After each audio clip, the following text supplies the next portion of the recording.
Today's scripture reading is taken from Joshua, chapter 6, 1 to 5, 15 to 19, 24 to 25. Now the gates of Jericho were securely barred because of the Israelites. No one went out and no one came in. Then the Lord said to Joshua, "See, I have delivered Jericho into your hands, along with its kings and its fighting men. March around the city once with all the armed men. Do this for 6 days. Have 7 priests carry trumpets of ram horns in front of the ark. On the 7th day, march around the city 7 times with the priests blowing the trumpets. When you hear them sound a long blast on the trumpets, have the whole army give a loud shout. Then the wall of the city will collapse and the army will go up, everyone straight in." Verse 15. On the 7th day they got up at daybreak and marched around the city 7 times in the same manner, except that on the day they circled the city 7 times. The 7th time around, when the priest sounded the trumpet blast, Joshua commanded the army, "Shout, the Lord hath given you the city. The city and all in it are to be devoted to the Lord. Only Rahab, the prostitute, and all who are with her in her house shall be spared, because she hid the spies we sent. But keep away from the devoted things, so that you will not bring about your own destruction by taking any of them. Otherwise you will make the camp of Israel liable to destruction and bring trouble on it. All silver and gold and the articles of bronze and iron are sacred to the Lord and must go into his treasury." Verse 24. Then they burned the whole city and everything in it, but they put the silver and gold and the article of bronze and iron into the treasury of Lord's house. But Joshua spared Rahab the prostitute with her family and all who belonged to her, because he hid the men Joshua had sent as spies to Jericho. And she lives among the Israelites to this day. The word of the Lord. My sharing today with you is the subject, When God Fights for Me, and I've taken from a selection in Joshua chapter 6. Now, Joshua 6 doesn't start on its own. It has a storyline that leads up to it, and we'll be looking at it in a short while. Now, what do I do with the battles in life? In life, invariably, we have battles, we have fights. Maybe not physical battles, but real fights that we need to encounter, to struggle with. Well, what do we do with those? Well, if you want to be victorious in the fights that you engage in life, I think Joshua is the book for you. Because Joshua is the book about fighting, about battles, about warfare, and about winning in the face of the challenges that the people of Israel face. Now, in our world today where there is peace, talking about fighting is almost politically incorrect. Even if you use the term fight, even if it's not a literal fight, people don't really like it because it just doesn't seem to be correct. We talk about cooperation, we talk about all these good stuff, but we don't talk about fighting. Well, I think the reality is this. You see, my life will have no victories if there are no fights. I mean, if you don't fight for anything, you can never win anything, right? So victory comes only with a fight, only when there is a fight. And yet in today's world, strangely, we talk about a victorious Christian life when there is no fight in a Christian life. So invariably, we must recognize that there is a fight in the Christian's life, and there is a fight in your life and in everybody else's life. And within that fight, there is that prospect of victory. Now, I can lose if I fight, but I can never win if I don't fight. And that is why my life will have no victories if there are no fights. Now today I can choose to stop wandering in the wilderness and begin my fight to victory.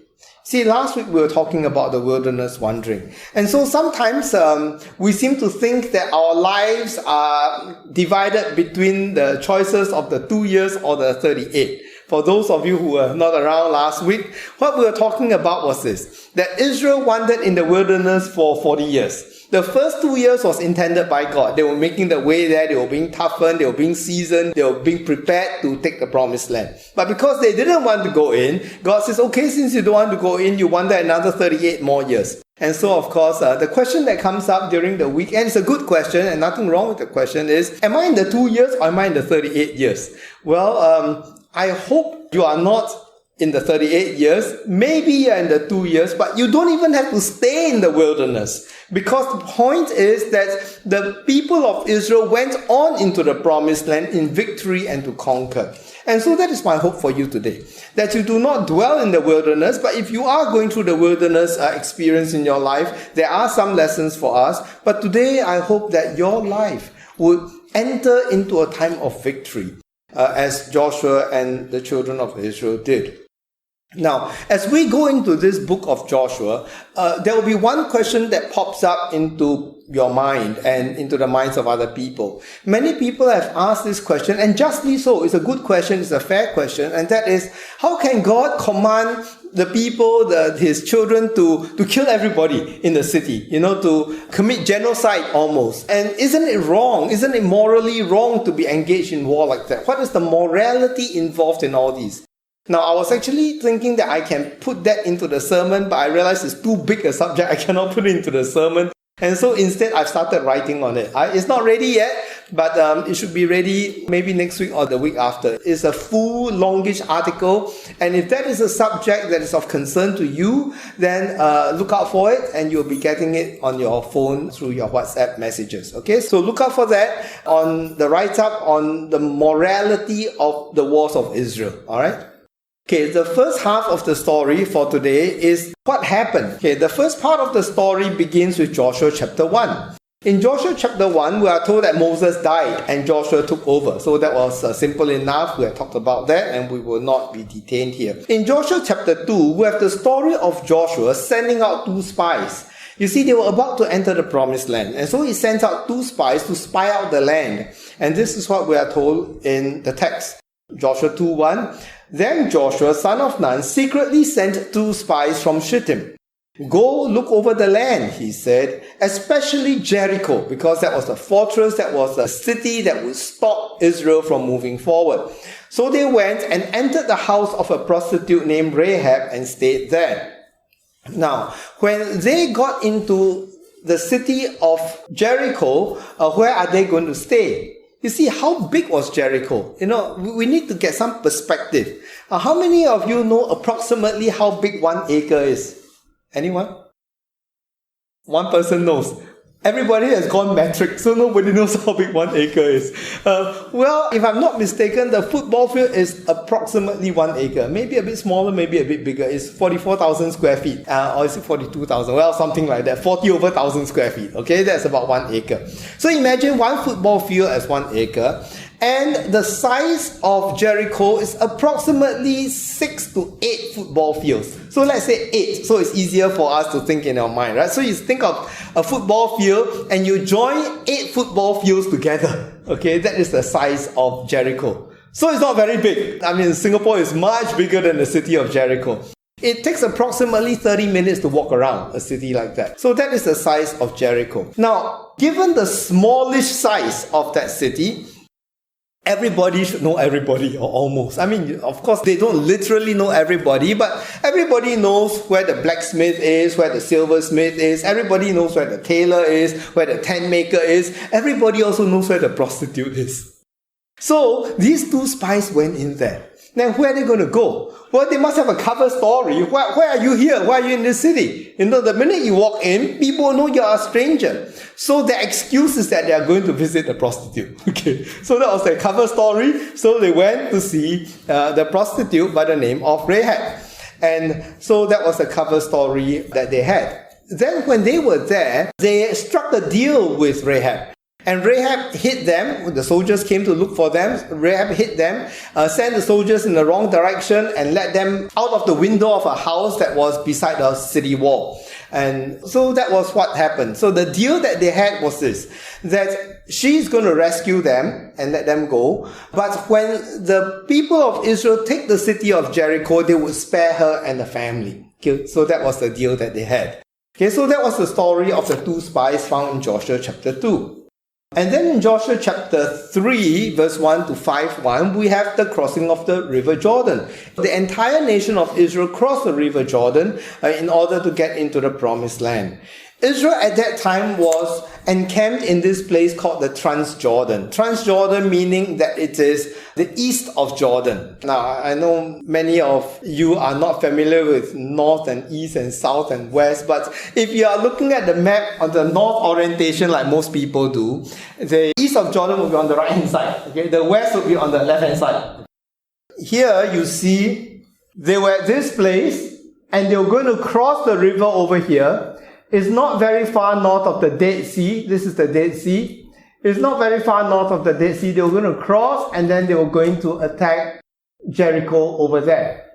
So that was the plan. That was what they were going to do, and they were going to cross the Jordan River. Now I'd like to show you an enlarged map. So this is the entire land that they're supposed to conquer. And you will notice over here, the crossing point is around midway, around the middle of the entire land. And so the plan is that they were going to cut the land into two, so that they would take first the south and then the north, and they will fight these two battles. Now, just to give you an idea of what the place looks like, it will be something like this. If you were to visualize it, it's on a plain, it's not on a mountainous area. It is at the tail end of the River Jordan, so it is not very fast flowing anymore. It's a little bit meandering, and that was what they were going to do. And they were going to cross Jordan during the time of the spring flood. So the river is flooded. It's not flowing very fast, but it is flooded, and it is really quite difficult to get an entire nation across the river. And we do not know exactly where they crossed, but it was very close to Jericho, where they crossed the river. So Israel was encamped in Transjordan, and then there was a miracle crossing of the river, in that the river stopped flowing. The river dried up. And they dried up at this place, a town called Adam, and then the entire nation could cross. Now, so this is a hugely important event in the life of Israel. So the miracle of the crossing was very important because it enabled the people to get into the promised land. Why did God do that? Well, we are told in Joshua chapter 3 verse 10, this is how you will know that the living God is among you, and that he will certainly drive out from before you the Canaanites, the Hittites, the Hivites, the Perizzites, the Girgashites, the Amorites, and the Jebusites. So these are the people that God will drive out. And to give the people assurance and confidence, the river was dried up for them to cross. So this is one reason. Another is so that Israel would remember. We are forgetful people. So what happened is that as they crossed the river, they picked up 12 stones from the middle of the river and they stacked it up. Until today in Israel, you'll still find these things called standing stones. They'll put these stones and they'll pile it up, and then they might write things on it. So these are stones of witness, so to speak, that they are there to testify to a certain event that had happened. So it was so that they would remember. Joshua 4:4 says, so Joshua called together the 12 men he had appointed from the Israelites, one from each tribe. Each of you is to take up a stone on his shoulder. And then what are they to do? Well, they are to carry and they to put it into a pile to serve as a sign among you. In the future, when your children ask, what do these stones mean? Tell them that the flow of the Jordan was cut off before the ark of the covenant of the Lord. These stones are to be a memorial to the people of Israel forever. So that was another reason why the river dried up.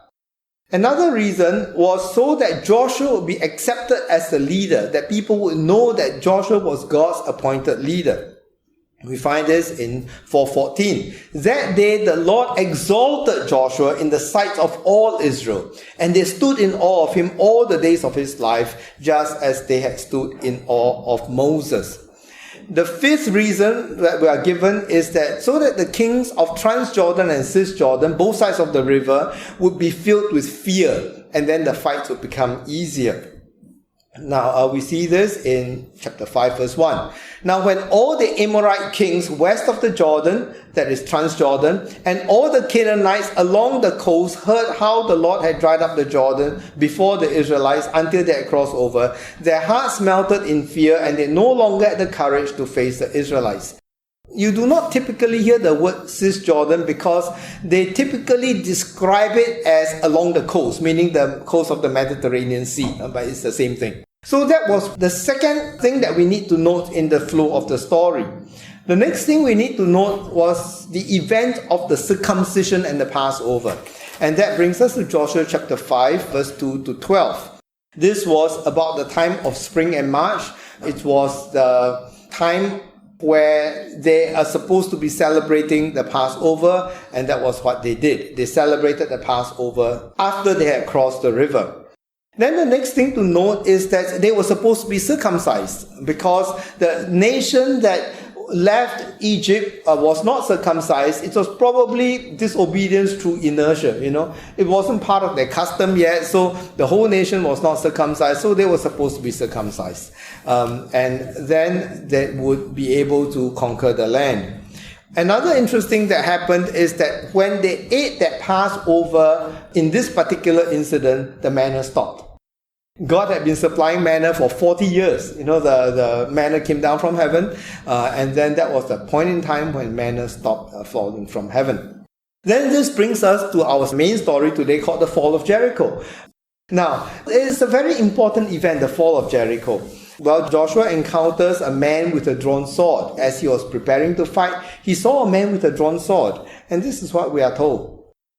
Now when Joshua was near Jericho, he looked up and saw a man standing in front of him with a drawn sword in his hand. Joshua went up to him and asked, "Are you for us or for our enemies?"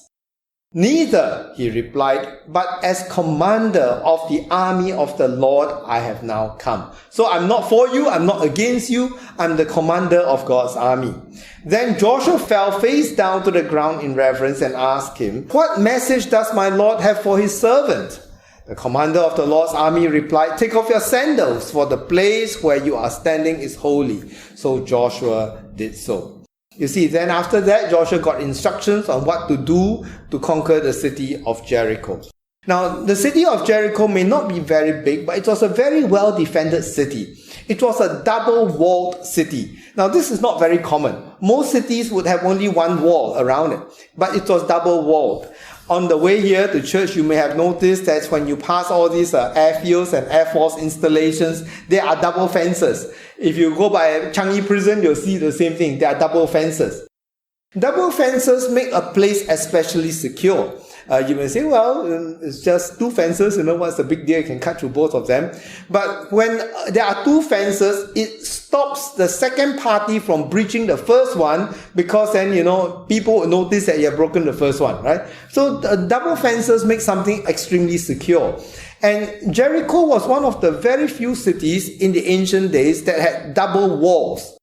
An outer wall and an inner wall, and that makes that city particularly difficult to overcome.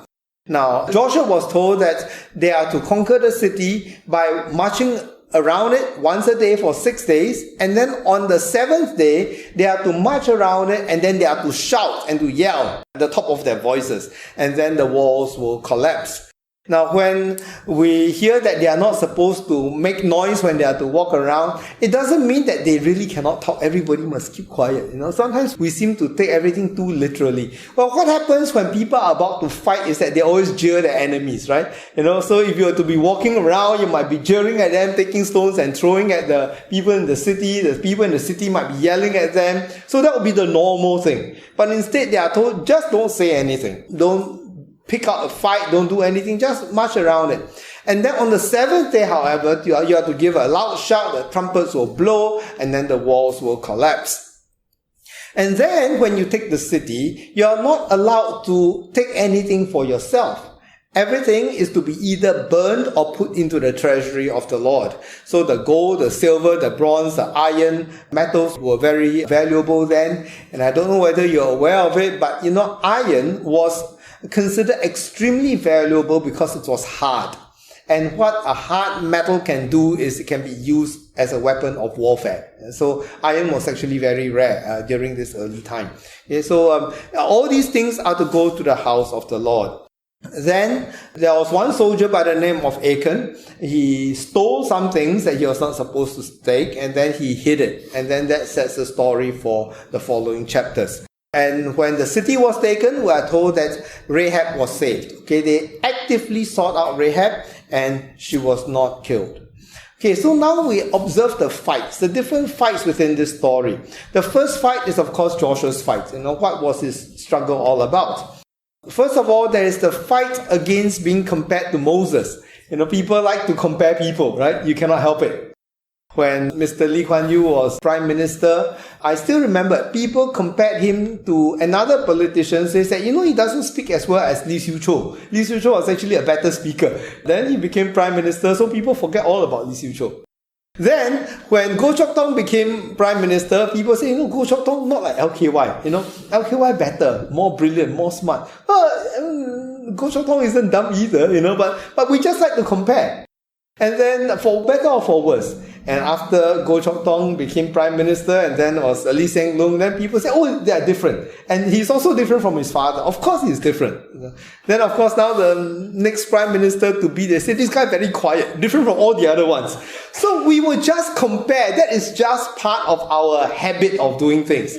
And in a certain sense, we cannot help that. But Joshua had very big shoes to fill because the person before him was Moses. And so the people were comparing him with Moses, and it was a bit difficult. But the Lord helped him by using him to lead the people across the river Jordan that dried up. And so that was very useful. And so that raised up his stature among the people. The second fight that Joshua had to do was not to take up too much responsibility. It's good to be responsible. We ought to be responsible.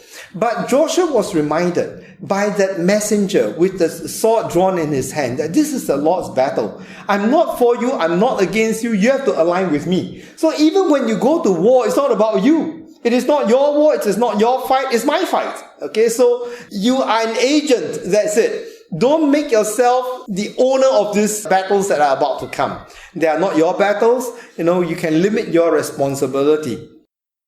And then the third point is that he had to fight in leading the people to sanctity. Sometimes it is easier to lead people to war and to fight than to be holy. Can you imagine people get riled up and then they get motivated and then they go to war? But now you tell people, you need to get right with God and you need to be circumcised.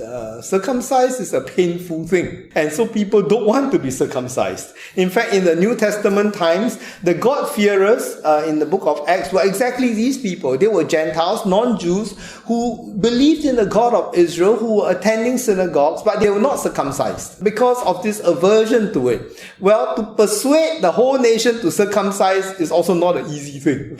That was something else that he had to do. So Joshua had to struggle with these things in this particular incident.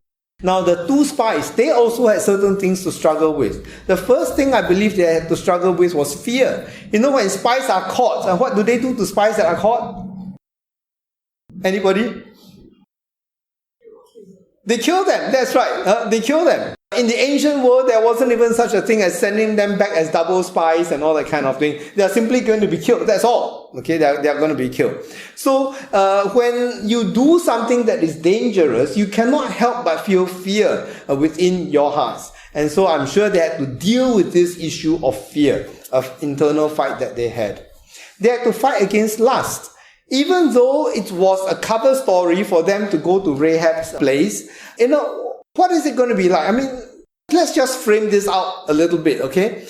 Two men go into this place where the prostitute stays as a cover.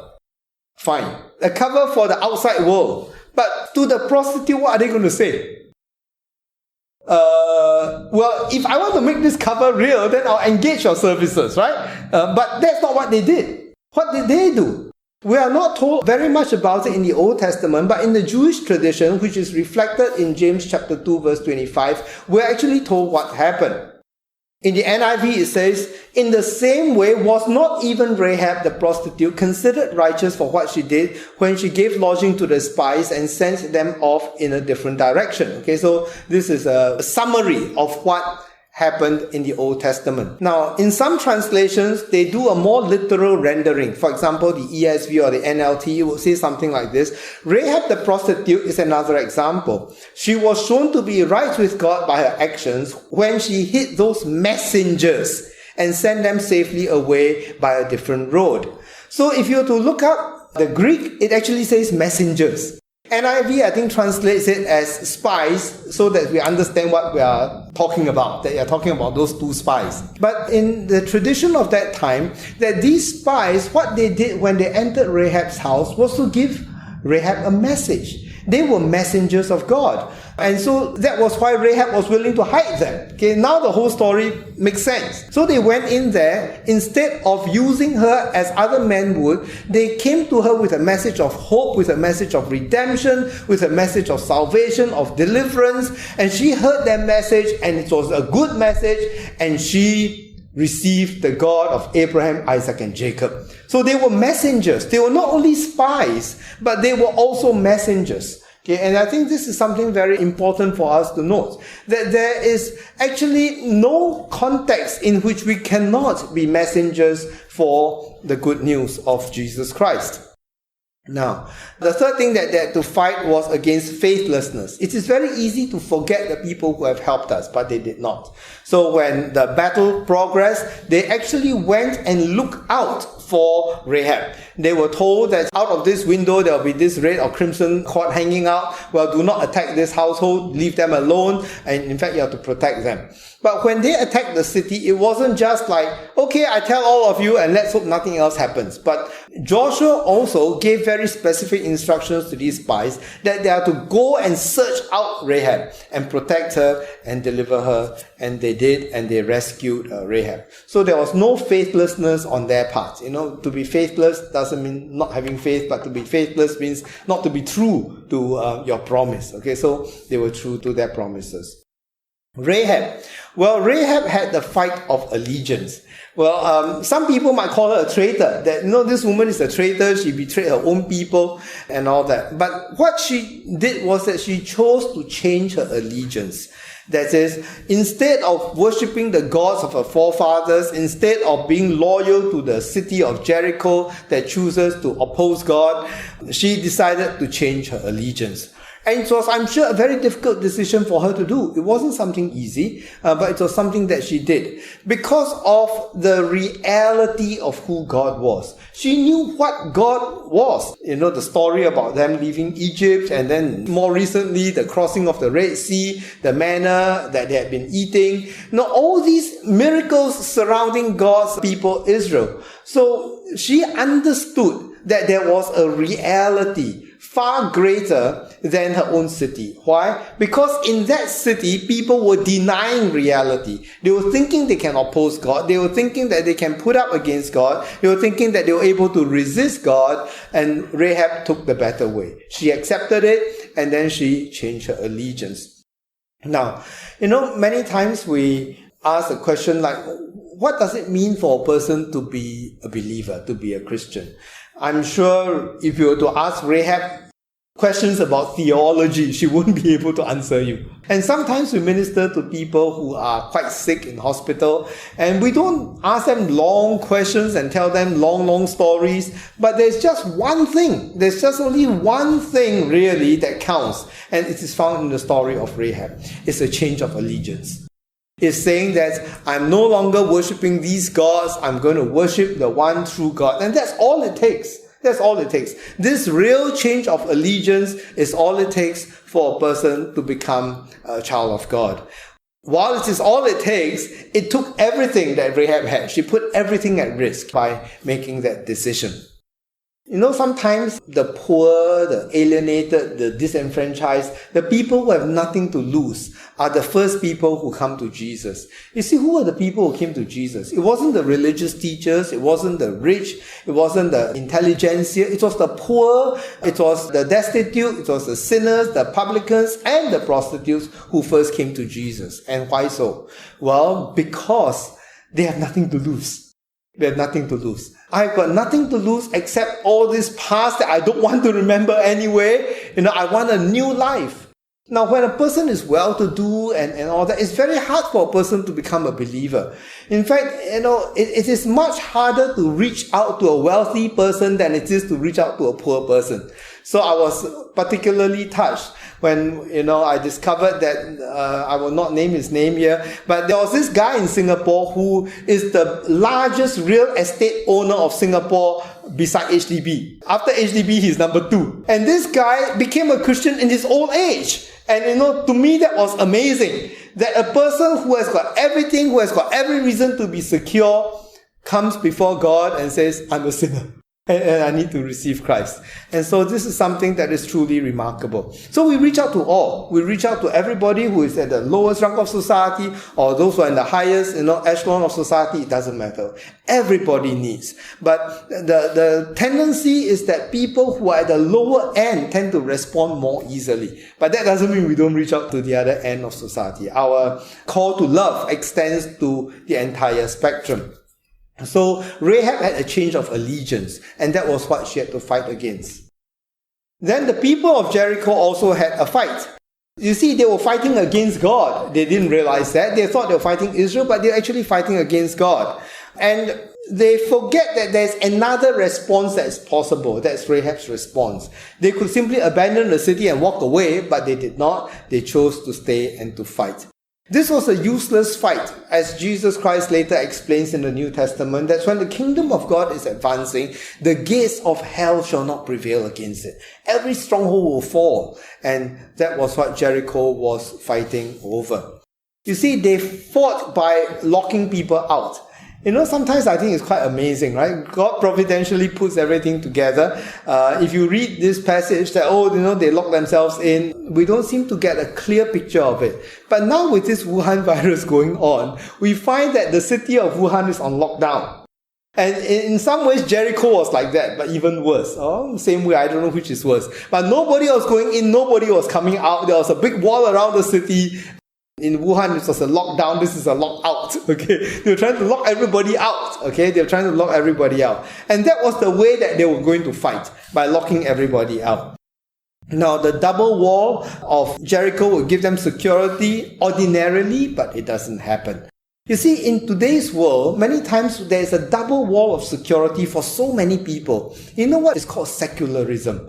You see, secularism pretends to be neutral. So neutrality and secularism are these two walls, the double walls of Jericho of our age. And what I mean is this. If you talk to almost anybody, they will tell you that a policy like there should be say no religion in schools, for example, or certain public places cannot be used for religious purposes. So we say, okay, I guess that's fair, nobody can use it. But actually, we forget something. Secularism is not neutral. Secularism only pretends to be neutral. Because secularism, meaning there is no God and we shouldn't have any religion of any sort around, that is also a position of its own. It's an ideology of its own. So it is not neutral. There's no neutrality. There's no such thing as neutrality, because if you are a secularist, how do you know that the secularist is right? If the one who believes in God is right and the secularist is wrong, then why is secularism correct? So secularism is just another example of an exclusive claim. People say that Christianity is very narrow because why? You say go to God only through Jesus. So very narrow. That's an exclusive claim, right? But secularism is also exclusive. It's saying that secularism is right and we are the only way. You all know the story of this Indian fairy tale of this elephant that walks by and all the blind men touch different parts of the elephant, right? One touch the trunk and say this is how the shape of the elephant is. Another one holds the leg and says a tree trunk. Another one touches the body and says it's like a wall. And another one holds the tail and says it's like a rope or a snake or whatever the case may be, okay? And then the secularist says, you see, everybody has a part of the picture, but nobody has the whole picture. The secularist is saying, I have the whole picture, you don't. Right? Because if the secularist is one of the blind people groping, then he wouldn't know either. So the secularist makes himself to be the one who sees, and all you religions don't see. All you religions are touching only a part. So secularism is pride. Secularism is also a view. Secularism is not above anything else. It is to be lined up with one of the philosophies. Atheism, secularism, materialism, existentialism, all the isms, Christianity, Islam, Buddhism, Hindu. Everybody has an equal platform to debate, in other words. Secularism is not the chairman of the meeting, and that it makes itself to be. Secularism is on the platform in the debate. It is not the chairman of the meeting. Secularism treats itself as if it is the chairman of the meeting. Well, it is not, and must be brought down from that height. So people lock themselves out of the good news and of Jesus Christ. And more often than not, it is secularism that locks us out. And Christians don't know how to answer it. We seem to think, yeah, you are neutral, so you are the chairman of the meeting, and then everybody else is debating. No, they are not the chairman of the meeting. They are just another system. And it is also a system that can be proven false. So I think this is what we need to realize. In fact, the people of Jericho had this big problem. They were arguing when they should simply be believing. And what I mean is this. You can be arguing in Jericho, are these double walls enough? Should we quickly try to get reinforcements? Have we supplied ourselves with enough food? Are we hoarding too much food? Blah, blah, blah. All these things can be debated and can be going on. But Rahab chose the better way. You know what Rahab chose? Rahab says, whatever the reality is, I don't care about all these debates. Can you imagine two people arguing, is my Toyota car better than your Mercedes? Well, no need to argue, just drive it, then you know, right? So you just experience it and you know it for what it is, okay? Two men arguing, who is stronger, who can arm wrestle and win? No need to argue, just do the arm wrestling and you will know. This is called existentialism, proof by experience, not proof by arguing. And people can be arguing in our world today about what is right, what is true, is Jesus true? All these arguments are actually useless arguments. Why? Because Jesus rose from the dead. That's why. That's why all these arguments about all the alternatives are useless arguments, because Jesus demonstrated power. And this is why these are like the double walls of Jericho, keeping people out of the truth. Instead, the people should simply respond as what Rahab did. So, if we were to encounter God, He's not going to sit down and argue with you about whether God is real or not. He just shows Himself and we give up. That's what it is. Okay, so reality trumps any arguments that can be contrived in the hearts of men. And then the fight of the Israelites. Well, what did they have to fight? Well, the very first fight, of course, is the fight of fear. People are afraid when they are under these circumstances. And even though they are made strong because of the miracle of the crossing of the River Jordan, but there is still reason for fear because war is always a scary thing. And the other thing is that they had never fought against a walled city before. All the other people that they fought in were like tribal fights on plain fields. So normally to fight against a walled city, you need to do siege works. Sometimes people do siege works by digging underground and then trying to dig under the city. Other people do siege works by building these war machines. They didn't have catapults during those times, but they would be able to build towers that are the same height as the walls, so that when the soldiers fight, they are meeting each other face to face. You all get what I'm saying? If you are standing at the bottom of the wall and you're trying to shoot up and people just throw rocks and stones and arrows at you, it's kind of difficult to fight, right? High ground always has the advantage. So they build a tower that is about the same height or maybe even higher than the wall, and then they push this tower against the wall, and that's where they do their fighting. So these are all the ancient methods of how to fight a walled city. But that wasn't their method. God told them, you're not going to do any of this. You're going to have a very easy victory. You're just going to march around, yell, and then the walls will collapse. But God gave them an anchoring point in their whole system so that they would not fear. They also needed to fight against forgetfulness. It is easy for people to forget when God has done good things for us. And so they were told to take 12 stones and to put it on dry land to remind them that these river stones came from the middle of the river. As I was reading this, I was telling myself, I think I need to do that too. I've got some stones at home. Maybe I need to take up a stone and write about God's goodness on that stone and use it as a paperweight, and put it on the table or something to remind myself as a stone of testimony. How many of you want stones? I can spare you some. Well, I think it's not a bad idea, right? To write a stone and to have it, use it as a paperweight. The stone doesn't wilt or anything like that. Put it on the table, and then you're reminded of the goodness that God has been to you. Now, notice some of you are nodding your heads. I'm glad you like stones. So next week I won't be around, but I'll make sure there are some stones here for you to pick up. Or somebody has volunteered to bring some stones. Okay, good. So you bring these stones, write God's goodness on it, put it on your table so you do not forget God's goodness. So this must be our stone of testimony. And then there's also the fight against keeping the first fruits. Remember this person Achan? He took the gold and the silver and some garments and hid it. Why? Because he didn't want to acknowledge that was the first fruits. You see, this fight in Jericho was their very first victory upon entering the promised land. This was their very first city. And so what happened is that God gave them a very easy victory to remind them and to give them the courage for all the other fights to come, other wars to come. And why they could not keep anything at all in that city was that it belongs to God. As we are told in Leviticus and elsewhere, that the first fruits belongs to God. Like when a farmer plants a fruit tree, maybe after 3 years it bears fruits, the first crop belongs to God. Okay, that's called the first fruits. It always belongs to God. So this is the first fruits of their warfare that they are going to enter into. And so that is the first fruits, and they are supposed to set it aside for God. They are not supposed to keep any part of it for themselves.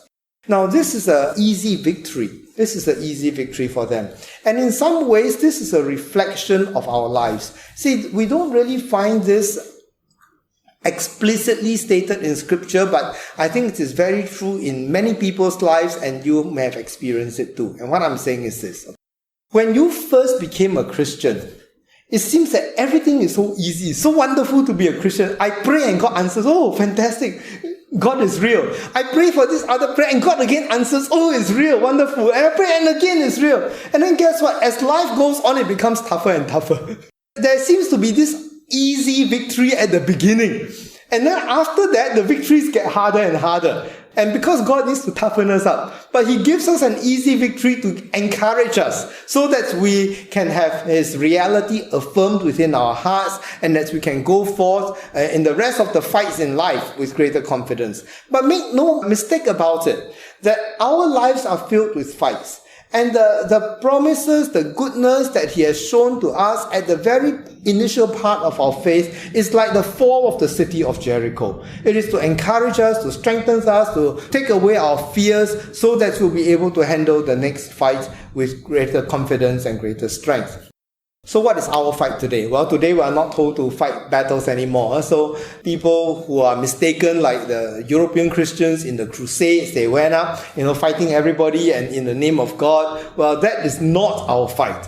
Ephesians tells us very clearly, for our struggle is not against flesh and blood, but against the rulers, against the authorities, against the powers of this dark world, against the spiritual forces of evil in the heavenly realms. So our battle is no longer, in this day and age, is no longer physical fights. Christians do not engage in warfare anymore in the name of Christ, okay? But rather our fight would be against the spiritual forces of evil in the heavenly realms. This is why in Jesus Christ, we could receive the command to love our enemies. Because even when somebody is fighting us and we are forced into a fight situation, we don't hate them. We don't hate them because they are not the real enemies. There's an enemy behind the enemy. They are the evil forces, and that is the one that we are fighting. We are not fighting people. Okay, we are fighting systems that are oppressive. We are fighting the powers of this dark world. That's what we are fighting.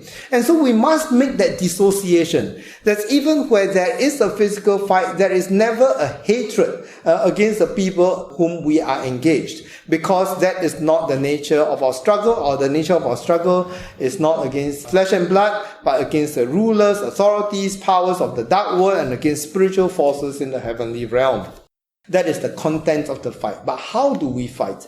1 Corinthians 10:4 says, the weapons we fight with are not the weapons of the world. On the contrary, they have divine power to demolish strongholds. What kind of strongholds? Jericho-type strongholds, but not physical ones. We demolish arguments and every pretension that sets itself up against the knowledge of God, and we take captive every thought to make it obedient to Christ. And that is the nature of our fight. The nature of our fight to tear down strongholds is not a physical stronghold that we tear down anymore. It's somebody else's job. Let other people do that. Our job is to demolish false arguments, to demolish every pretension that sets itself up against the knowledge of God. And on our own parts, with our own lives, we take captive every thought in our own mind to make it obedient to Christ. As much as the people of Israel had to make themselves captive, to take their thoughts captive, to put away their fears, to get everything aligned right when they engage with Jericho, we need to get everything sorted out in our lives so that we can engage this world and find victory in it. Amen. Let us pray. Our gracious God, we want to thank you and praise you that you are a good God. And we trust in you. We want to engage in the type of battles you want us to engage in. So Lord, teach us to have clarity of heart and mind. Teach us to put away all these hatred, all these unkind thoughts, all these hurts that people might do to us. But to look beyond that and to see that there's a spiritual darkness that we are fighting against. Lord, teach us to truly love our neighbors as ourselves, as you have commanded us in your word. Teach us to truly engage in the battle that you want us to engage in and to emerge victorious. In Jesus' name, amen.